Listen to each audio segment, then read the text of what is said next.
Hey, welcome to another Patreon lesson. Today we're going to be talking about 4 mic drum setups.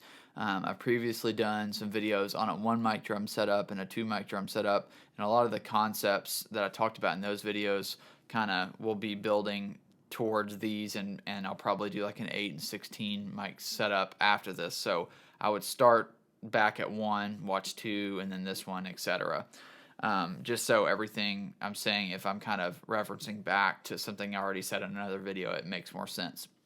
And basically the reason why I'm doing these videos is just because I know that there's people out there that only have, X amount of mics, however many that is, and they feel limited by that. So I wanted to show, one, just some different ways to utilize that amount of mics in the best way you can.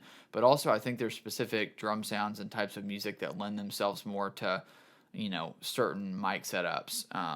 And you don't need a ton of mics for every style of music to kind of get the sound that you're hearing in your head or that you're referencing on a record. And so when I think about a 4 mic setup, I kind of think about just the old school rock drum sound, just kind of the drums in the room where everything's kind of big and has energy, but nothing super articulate. It's not super present. It's just kind of like a drums in a room sound, kind of think like a Led Zeppelin drum sound. So I'm going to go ahead and show you the playing portion with a little track I made that I think, sort of fits this vibe. And you're actually going to hear and see the video twice. I did 2 different 4 mic setups on the same take so that you could hear kind of 2 different ways of going about miking with 4 mics on a drum kit. The first is going to be a stereo setup, so it's a kick and snare mic with a more typical pair of like space pair stereo overheads, and I would choose that if I was not needing as much room sound, but wanted the stereo image still with only a few mics. And then the second is a mono overhead with a mono room, and I would choose that if I was prioritizing more having a big room sound, and I didn't care as much about the drums being wide, with things to the left and the right, and them just kind of living up the center. So you're going to hear those 2 right in a row, and then right after that, I'll jump into the video where I just kind of went around and showed the drums, how they were tuned, and the mics and the mic positioning and everything. And then we'll come back and jump in the session.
Alright, I thought I'd go ahead and explain the setup here as far as the drums and the mic positioning and everything. The drums are my Gretsch USA Customs, which I'll choose and put up instead of my CNCs that you've seen more often. These are just a bit more open sounding, so I've got the Black Beauty along with the Gretsch, and they're kind of tuned like semi-open. They're not super ringy, but they're still controlled, so...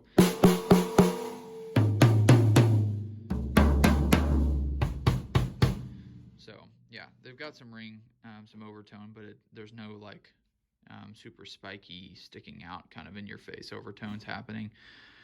Cymbals, nothing's really different. I do have some tape on like the hi-hats and the ride though, just because with with less mics, you have less control over kind of the wash and everything. So if I can control them a little bit more at the source, then I will.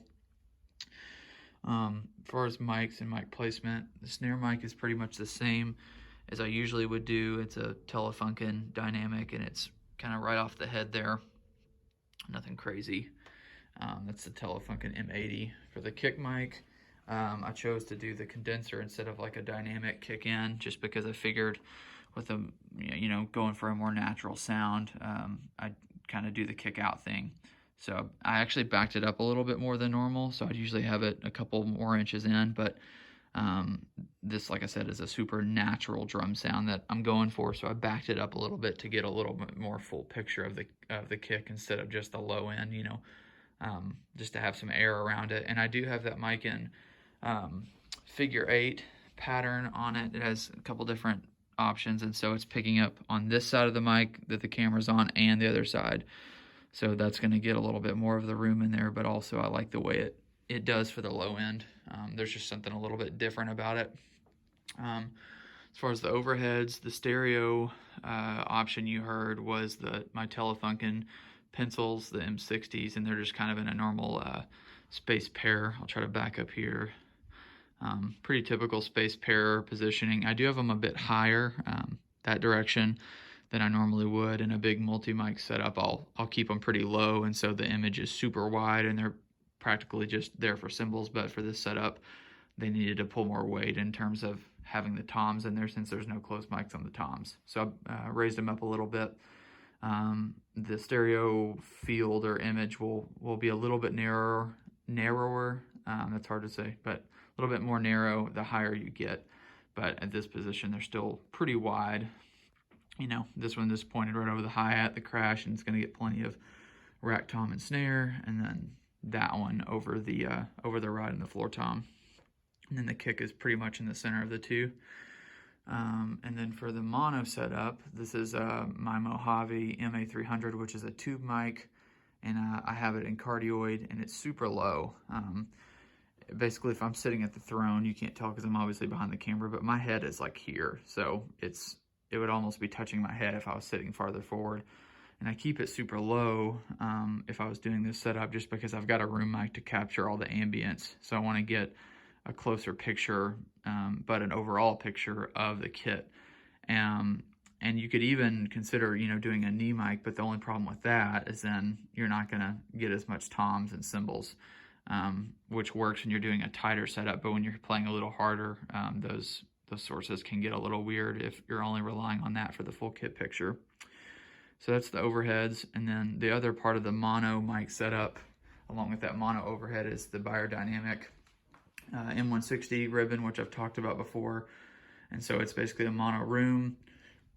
It's pointed away, in another room from the kit. So there's the kit, and it's right here. And this is our dining room, so it's pretty reflective in here. There's nothing really to soak up anything. And so I kind of use it almost like a chamber. I've got a tighter sound in here with my close mics because of the absorption panels and stuff I have up. And then the drums spill over into that room a little bit like a chamber, kind of at a bigger studio. And obviously it's not that reflective like a real chamber, but I can kind of compress that mic and get that same sort of effect and that distance. So yeah, that's the basic mic setup.